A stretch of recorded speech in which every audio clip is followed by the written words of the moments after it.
एक गांव में भगत लाल नाम का एक गरीब ब्राह्मण रहता था। वो सुबह शाम लक्ष्मी नारायण मंदिर में सेवा करता था। जो चढ़ावा मिलता उससे उसके और उसके परिवार का गुजारा होता था। कभी कभी किसी गांव वाले के घर पूजा कथा करने का काम मिल जाता तो उसे कुछ रुपए अलग से मिल जाते थे। उसकी पत्नी रमीला भी उससे कहती रहती थी, इस तरह कैसे गुजारा होगा हमारा। जैसे मेरे प्रभु चाहेंगे वही होगा। प्रभु की इतनी सेवा करते हो पर उन्हें कभी तुम्हारी इस हालत पर तरस आया है? ऐसा नहीं है। अरे ऐसा ही है। हमारे बच्चे भी अब बड़े हो रहे हैं, उनके खर्चे बढ़ रहे हैं। हमारी आमदनी नहीं बढ़ेगी तो आगे गुजारा होगा कैसे? सब ठीक होगा भाग्यवान, तू चिंता मत कर। यूं बैठे बैठे तो कुछ नहीं होने वाला। तो ठीक है, मैं दिन के खाली वक्त में कुछ काम कर लूंगा। अच्छा, क्या काम करेंगे आप? किसी सेठ के घर या दुकान में नौकरी कर लूंगा। भगत लाल घर से परेशान निकलता है। गांव में एक सेठ की दुकान पर जाता है।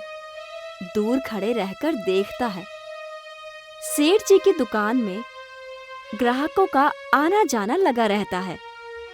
वो वहां जाता है। सेठ जी नमस्ते। अरे भगत लाल जी, आइए आइए। सेठ जी, एक काम था आपसे। कहिए, बेहिचक कहिए। आपके पास कोई काम मिलेगा? आप क्या काम करेंगे?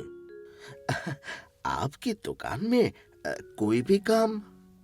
भगत लाल जी, एक तो आपको कपड़ों के बारे में कोई जानकारी नहीं है, आप ग्राहक को समझ नहीं पाएंगे। दूसरा, आपको सुबह शाम दोनों वक्त मंदिर में रहना होता है। मैं कर लूंगा सेठ जी, सीख लूंगा सेठ जी। नहीं होगा आपसे भगत लाल जी, आप दोपहर को ही आ पाएंगे और दोपहर को वैसे भी आराम का वक्त होता है। आराम नहीं करूंगा मैं सेठ जी।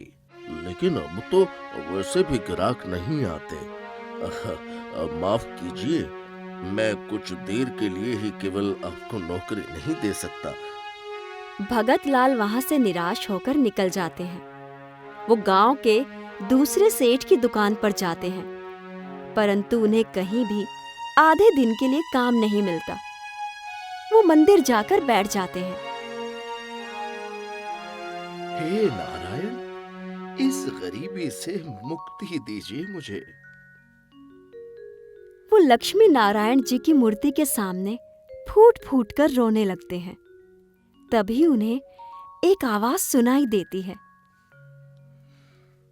भगत लाल, तुम माँ लक्ष्मी की पूजा करो। अगर वो प्रसन्न होगी तो तुम्हारी गरीबी दूर हो जाएगी। कौन? मैं स्वयं नारायण बोल रहा हूँ। मैं आज से लक्ष्मी जी की पूजा करना शुरू कर देता हूँ। भगत लाल घर आ जाते हैं। अपनी पत्नी रमीला से कहते हैं, आज मैं पूरे गांव में घूमा, मुझे नौकरी नहीं मिली। फिर जब मंदिर में भगवान से प्रार्थना की तो उन्होंने लक्ष्मी जी की पूजा करने को कहा है। वाह, तो हम आज से ही पूजा शुरू कर देते हैं लक्ष्मी जी की। भगत लाल और उनकी पत्नी रोज दिल से लक्ष्मी माँ की पूजा करना शुरू कर देते हैं। एक दिन भगत लाल और रमीला पूजा कर रहे होते हैं। लक्ष्मी जी उनकी पूजा से प्रसन्न हो जाती हैं। लक्ष्मी जी उनके सामने प्रकट हो जाती हैं। भगत, मैं प्रसन्न हुई तुम्हारी पूजा से। हे लक्ष्मी माँ, आप हमारा प्रणाम स्वीकार करें माँ। माँ, हम पर कृपा करें माँ। हाँ, कहो रमीला, क्या चाहिए? मैं तुम दोनों पर प्रसन्न हुई हूँ तुम्हारी पूजा करने से। हमें सोने की मोहरें दे दीजिए माँ। हाँ माँ, हमारी गरीबी दूर हो जाएगी, हमारे बच्चों का भविष्य अच्छा हो जाएगा माँ। अवश्य। तुम अपने कंधे पर रखा गमछा यहाँ बिछा दो। भगत अपने कंधे से लाल गमछा उतारकर देखता है। वो पुराना था, एक जगह से फटा हुआ था। वो मंदिर के फर्श पर उसे बिछा देता है। लक्ष्मी जी उसमें कुछ सोने की मोहरें डाल देती हैं। रमीला खुश हो जाती है। उसकी आंखों में लालच आ जाता है। वो लक्ष्मी जी की तरफ देखती है। लक्ष्मी माता जी, थोड़ी और दे दीजिए।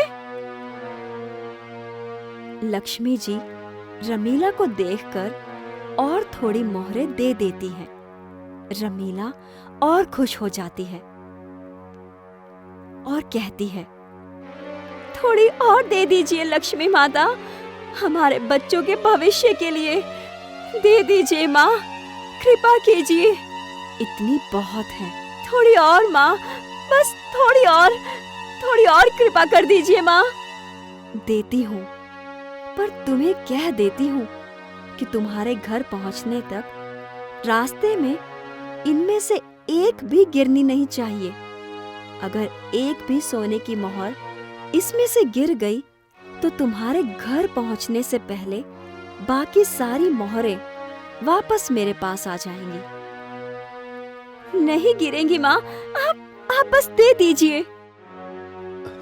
रमीला, अरे लालच मत कर, इसमें जब ज्यादा जगह नहीं है, ये गमछा भी पुराना है, फट जाएगा तो गिर जाएगी मोहरे इनमें से। अजी मैं बांध दूंगी, आप थोड़ा सब्र तो रखिए। माता जी, थोड़ी और कृपा कर दीजिए। भगत लाल बहुत समझाता है, पर रमीला नहीं मानती। लक्ष्मी जी थोड़ी मोहरें और दे देती हैं। रमीला गमछे को खींच तान कर बांध देती है। लक्ष्मी जी वापस अंतर ध्यान हो जाती हैं। रमीला अपने सर पर सोने की मोहरे वाली पोटली उठा लेती है। चलो, तुम भी मेरे साथ चलो और रास्ते में किसी से भी कोई बात मत करना। दोनों मंदिर से निकलकर अपने घर की तरफ जाने लगते हैं। रमीला तेज कदमों से चलने लगती है। धीरे चल रमीला, कहीं ठोकर न लग जाए। अजी नहीं लगेगी, जल्दी से घर पहुंचकर इन्हें बस संभाल कर रख दूंगी। रमीला जल्दी जल्दी चलने लगती है। गमछे को कसकर पकड़कर रखती है। गमछा पुराना था और जहां से फटा था वहां मोहरों की वजह से ज्यादा फटने लगा। उसमें से एक मोहर नीचे गिर जाती है। गिरने की वजह से एक आवाज आती है और आवाज सुनकर वो दोनों पीछे नीचे देखने लगते हैं। दोनों के चेहरों से खुशी गायब हो जाती है। गमछे में से सारी मोहरें गायब हो जाती हैं। गमछा खाली होकर रमीला के हाथ में रह जाता है। रमीला अब रोने लगती है। देखा, अगर थोड़ी मोहरें कम लेती तो ये गमछा नहीं फटता ना, और ये सोने की मोहरें हमारे पास होती। आज तुम्हारी लालच की वजह से हम फिर से गरीब हो गए। हाँ जी, सच ही कहा आपने। मेरे लालच की वजह से आज फिर से हम गरीब हो गए हैं।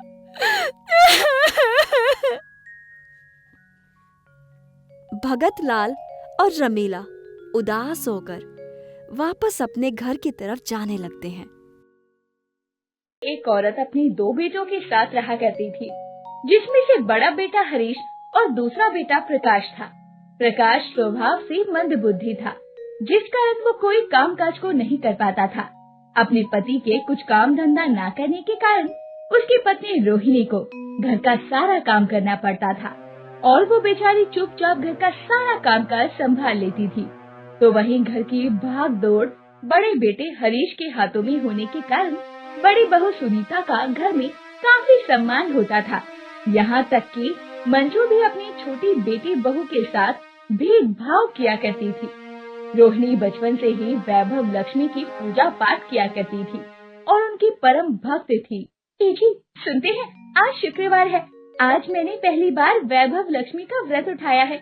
मुझे लक्ष्मी माता की पूजा करनी है। जरा आप बाजार से कुछ फूल ला देंगे? हाँ हाँ, मैं अभी जाकर फूल ला देता हूँ। तुम मुझे 4 पैसे दे दो। अजी 4 पैसे में नहीं बल्कि 20 रुपए में फूल मिलता है। ये लीजिए और जाकर फूल ला दीजिए। इसके बाद प्रकाश फूल लाने बाजार में चला जाता है और रोहिणी भी जल्दी जल्दी माँ लक्ष्मी के पूजन के लिए पूजा घर की साफ सफाई करने में लग जाती है कि तभी उसकी सास मंजू वहाँ आ जाती है। अरे बहू, सुबह सुबह उठकर तुझे कुछ और काम नहीं है क्या, जो पहले पूजा पाठ करने बैठ गई?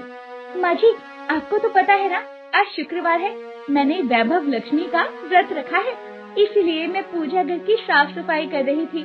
माँ लक्ष्मी की पूजा जो करनी है। अच्छा, और खाना कौन बनाएगा? चल पहले घर का काम कर, समझी? लेकिन माँ जी, कल मुही अपनी सास से जुबान लड़ाती है। बेचारी रोहिणी चुपचाप रसोई घर में चली जाती है और इस तरह काम करते करते दोपहर के 12 बज जाते हैं। चलो, अब घर का सारा काम खत्म हो गया है। अब फटाफट से नहाकर पूजा कर लेती हूँ। अरे बाप रे, ये तो दोपहर के 12 बज गए। रोहिणी जल्दी से नहा धोकर रसोई घर से कुछ फल ले आती है और उसे लक्ष्मी माँ को चढ़ाने के लिए प्लेट में सजा लेती है कि तभी सुनीता वहाँ आ जाती है। अरे ओ महारानी, ये फल लेकर कहाँ जा रही है? दीदी, वो माँ को भोग चढ़ाने के लिए। अच्छा, फल खरीद कर मैं लाऊं और भोग लगाए तू? दे मुझे मेरे फल और जाकर अपने पैसों से लाए फल चढ़ा अपनी लक्ष्मी माँ को, समझी? इस तरह सुनीता उसके हाथों से सारे फल छीन लेती है। बेचारी रोहिणी रसोई घर से जाकर थोड़ा सा गुड़ ले आती है। अब तो दोपहर भी हो चुकी थी और प्रकाश के लाए हुए फूल भी मुरझा चुके थे। बेचारी रोहिणी उन फूलों को माता लक्ष्मी के चरणों में रखती हुई बोलती है, हे माँ, आज व्रत के पहले दिन मैं आपको ताज़ा फूल भी नहीं चढ़ा पाई और भोग स्वरूप चढ़ाने के लिए मेरे पास इस गुड़ के अलावा कुछ भी नहीं है। माँ, मुझ गरीब की पूजा स्वीकार करो। जय माँ लक्ष्मी, जय माँ लक्ष्मी। ऐसे ही देखते देखते रोहिणी वैभव लक्ष्मी के 11 दिन के व्रत को पूरा कर लेती है और उद्यापन का दिन भी आ जाता है। माँ जी वो मैं। अरे ये क्या बकरी की तरह मैं लगा रखा है, जल्दी बोलना, क्या बोलना है? माँ जी, वो कुछ पैसे चाहिए थे। वो मेरे 11 दिन का व्रत पूरा हो गया है ना, तो मुझे अपने व्रत का उद्यापन करना है और 9 कन्याओं को भोजन करवाना है। मेरे पास तेरे इन फिजूल के खर्चों के लिए पैसे नहीं है, समझी? चल अब भाग यहाँ से। तभी सुनीता रसोई घर से निकलती हुई कहती है, माँ जी, मैंने मछली धो दी है, आप जरा आकर बना दीजिए। क्या मछली? ये क्या अनर्थ कर रही हैं आप माँ जी? आपको पता है ना, मैंने वैभव लक्ष्मी का व्रत रखा है और आज उद्यापन कर हमें 9 कन्याओं को भोजन करवाना है। तू तेरे ये पूजा पाठ के बहाने अपने पास रख, हमें पता है ये बस काम न करने के बहाने है। नहीं नहीं दीदी, ऐसा मत करिए, आज मछली नहीं खानी चाहिए। अच्छा, अब तू हमें बताएगी कि क्या करना चाहिए और क्या नहीं। माँ जी, आजकल इसकी जुबान बहुत चलने लगी है, अच्छा होगा आप इसे धक्के मारकर घर से ही निकाल दे। ठीक कहती है, 2-4 दिन जब धक्के खाएगी तब इसकी अकल ठिकाने आ जाएगी। शोर सुनकर प्रकाश भी बाहर आ जाता है और अपनी माँ से कहता है, क्या हुआ माँ, किसे घर से बाहर निकालना है? अरे तुझे और तेरी इस मनहूस बीवी को। ये सुनकर रोहिणी रोने लग जाती है और हाथ जोड़कर अपनी सास और जेठानी से विनती करने लगती है, माँ जी दीदी ऐसा मत करिए, हम लोग कहाँ जाएंगे, हमें घर से मत निकालिए। अरे इस घर में तेरे लिए कोई जगह नहीं है, चाहे तो हमारे उस टूटे फूटे पुराने मकान में जाकर रह ले, अब जा भाग यहाँ से।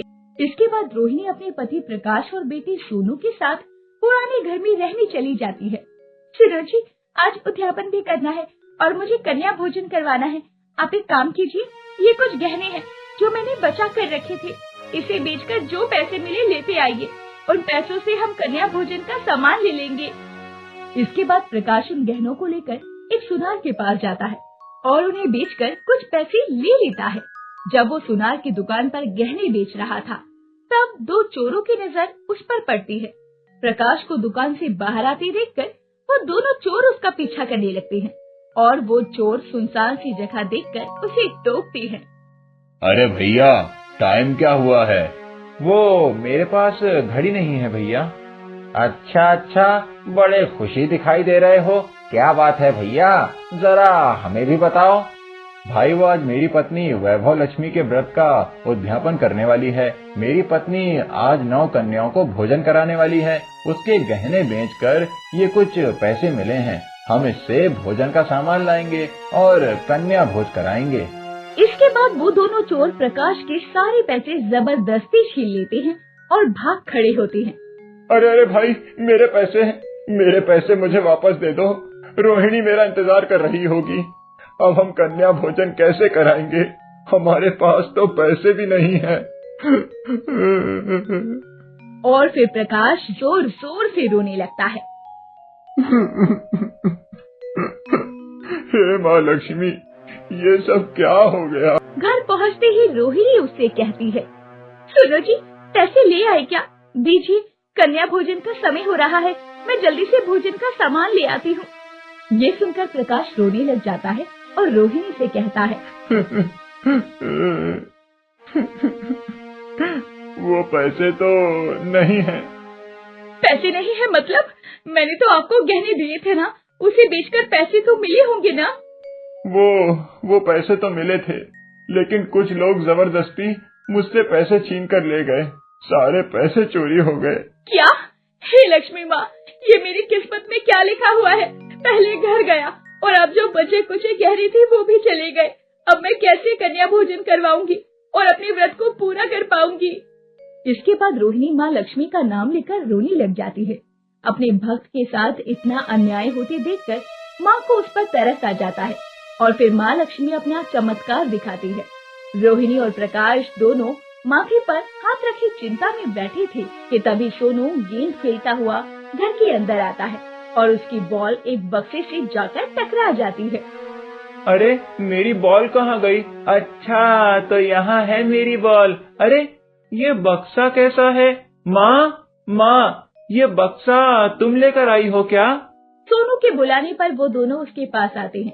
रोहिणी उस बक्से को देखकर कहती है, अरे, ये बक्सा कैसा है? मैं तो इसे नहीं लाई। सोनू जी, क्या आप लाए हुए इस बक्से को? नहीं तो, ये मैं नहीं लाया। माँ, क्यों ना इस बक्से को खोलकर देखते हैं, आखिर इसके अंदर क्या है? इसके बाद प्रकाश उस बक्से को खोलता है तो सभी भौचक्के रह जाते हैं। उस बक्से के अंदर सोने चांदी के ढेर सारे जवाहरात और पैसे थे। हे माँ लक्ष्मी, इतना सारा धन, ये सब किसका है जी? ये जरूर मेरे दादाजी का होगा। पहले वे लोग यहाँ रहा करते थे। मेरी माँ और भाभी ने मिलकर हमें बिना गलती के घर से निकाल दिया था ना, इसीलिए माँ लक्ष्मी ने हमें ये धन देकर हमारी मदद की है। रोहिणी, आप ठीक कहते हो जी। आप जल्दी से ये पैसे ले जाइए और कन्या भोजन के लिए सारा सामान लेते आइए। इसके बाद प्रकाश पैसे लेकर वहीं पास की दुकान पर ही जाता है और भोजन के लिए सारा सामान ले आता है। इसके बाद रोहिणी तरह तरह की पकवान बनाती है और बड़ी ही धूमधाम से 9 कन्याओं को भोजन करवाती है। इस प्रकार रोहिणी का व्रत पूरा होता है। इतना सारा धन पाकर रोहिणी की स्थिति भी अब बदल जाती है और सभी लोग अमीर हो जाते हैं। रोहिणी और प्रकाश ने अपने घर के अंदर एक पूजा घर भी बनवाया, जिसमें माँ लक्ष्मी की एक बहुत बड़ी मूर्ति भी थी। दोनों पति पत्नी रोज सुबह शाम लक्ष्मी माँ की पूजा किया करते। तो वहीं दूसरी ओर, अरे बहू सुनीता, देखना ये मेरे शरीर में कैसे लाल लाल दाने हो गए हैं। ये क्या हो गया मुझे? माँ जी, मुझे क्या बता रही हो? ये देखो, मेरा तो पूरा शरीर इन लाल दानों से भरा हुआ है। तभी सुनीता का पति हरीश वहाँ आता है और उन दोनों से कहता है, ये सब तुम दोनों के ही पाप की सजा है।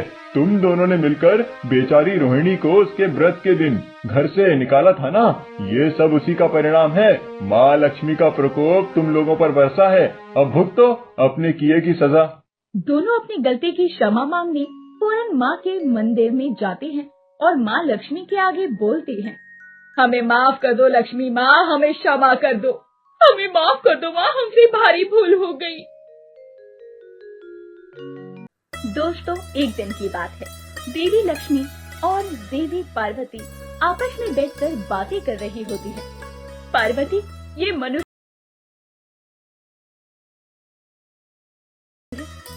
लग जाते हैं ईश्वर को कोसने के लिए और फिर ईश्वर से इनका विश्वास ही उठ जाता है। ये भी नहीं सोचते कि कुछ कार्य हम इनके भले के लिए ही करते हैं। ऐसा नहीं है देवी लक्ष्मी, ऐसे कई भक्त हैं जो अपने आराध्य की सच्ची निष्ठा के साथ पूजा करते हैं और कभी भी अपना विश्वास उन पर से डगमगाने नहीं देते। अच्छा, अगर ऐसा है तो चलो आज तुम्हारे ऐसे ही किसी भक्त की परीक्षा लेकर देखते हैं, पता तो चले कि आखिर ऐसे भक्त होते भी हैं या नहीं।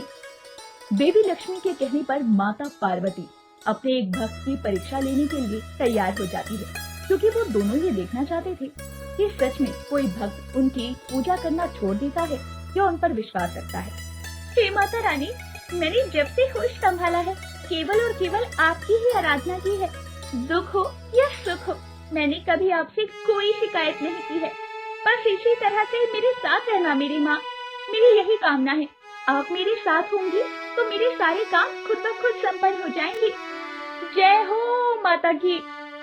ऐसा कहकर प्रिया माता रानी की भक्ति में लीन हो जाती है। जय माता दी, जय माता दी। ये सब देखकर देवी पार्वती मुस्कुराते हुए माँ लक्ष्मी की तरफ देखती है। देवी लक्ष्मी, ये है मेरी भक्त प्रिया जो मुझ पर अटूट विश्वास रखती है। तभी देवी लक्ष्मी हंसने लग जाती है। पार्वती बहन, अगर आपको कोई समस्या ना हो तो मैं आपकी परम भक्त की परीक्षा लेना चाहती हूँ। मैं भी तो देखूं कि कितनी बड़ी भक्त है आपकी और आप पर आखिर कितना अटूट विश्वास है इनको। अगर ऐसी बात है तो ठीक है, आप मेरी इस भक्त की परीक्षा ले ही लीजिए। अजी, मैं तो कहती हूँ कि इससे अच्छा लड़का आपको कहीं नहीं मिलेगा। जवान बेटी को आखिर कब तक घर बैठा कर रखोगे? अब तो मोहल्ले वाले भी बातें करने लगे हैं, हमें उसका ब्याह कर देना चाहिए। तुम भी कैसी बात करती हो शांता? अभी प्रिया की उम्र कितनी हुई है? अभी उसे पढ़ने का मन है और तुम उसकी शादी की बात कर रही हो? हाँ, पढ़ा लिखा कर उसे मैजिस्ट्रेट जो बनाना है, आखिर में शादी ही तो करनी है, तो फिर अभी क्यों नहीं? अरे एक बार ये रिश्ता हाथ से निकल गया ना तो जिंदगी भर पछताओगे, कह देती हूँ मैं। फिर बाद में मेरे आगे आकर मत रोना। वहीं दरवाजे के पीछे छुपकर प्रिया अपने माता पिता की सारी बातें सुन रही होती है। अरे प्रिया, वहाँ क्या कर रही हो? आओ इधर आओ। पापा, आप मेरे कारण माँ से झगड़ा मत करिए। आप लोग जहाँ कहेंगे मैं वहाँ शादी करने को तैयार हूँ। मुझे शादी करने से कोई आपत्ति नहीं है। आखिर आप लोग मेरे माँ बाप हैं, मेरा भला ही तो सोचेंगे ना। फिर मैं किस बात की चिंता करूँ? बेटी, मैं जानता हूँ तुम्हारी सौतेली माँ तुम्हें पसंद नहीं करती और जीवन भर उसने तुम्हें केवल दुख ही दिए हैं, फिर भी तुमने कभी कोई शिकायत नहीं की। इसलिए मैं चाहता हूँ कि जिस भी घर में तुम्हारी शादी हो तुम वहाँ राज करो और खुश रहो। पापा, मैं तो माता रानी की भक्त हूँ और माता रानी के भक्तों को किस बात की चिंता, आप ही बताइए। इसके बाद प्रिया का रिश्ता राहुल नाम के लड़के से तय हो जाता है। और प्रिया, बस एक दिन का इंतजार, उसके बाद तो तुम अपने राजकुमार के साथ होगी। क्या यार, तू भी ना, चल अब जल्दी से मेरी मेहंदी पूरी कर। बैठे बैठे ना मेरी कमर ही अकड़ गई है। तभी प्रिया की नजर उसके पिताजी पर पड़ती है, जो कोने में बैठकर सर पीट रहे होते हैं। क्या हुआ पापा, आप इस तरह रो क्यों रहे हैं? सब ठीक तो है ना, बताइए ना। प्रिया मेरी बच्ची, न जाने तेरी किस्मत में क्यों इतना दुख लिखा है। तभी शांता कमरे से बाहर आती है और प्रिया को खरी खोटी सुनाने लग जाती है। अरे किस्मत तो हमारी खराब है, जो ये मनहूस हमारे गले पड़ गई। पैदा होते ही अपनी माँ को तो खा गई और अब देखो शादी के एक दिन पहले लड़के वालों ने शादी ही तोड़ दी। अब हम लोगों को क्या मुंह दिखाएंगे? हम लोग तो कहीं मुंह दिखाने के लायक ही नहीं रहे। हे भगवान, क्या करें हम? ये सुनकर प्रिया टूट जाती है और देवी माँ के चरणों में जाकर गिर जाती है।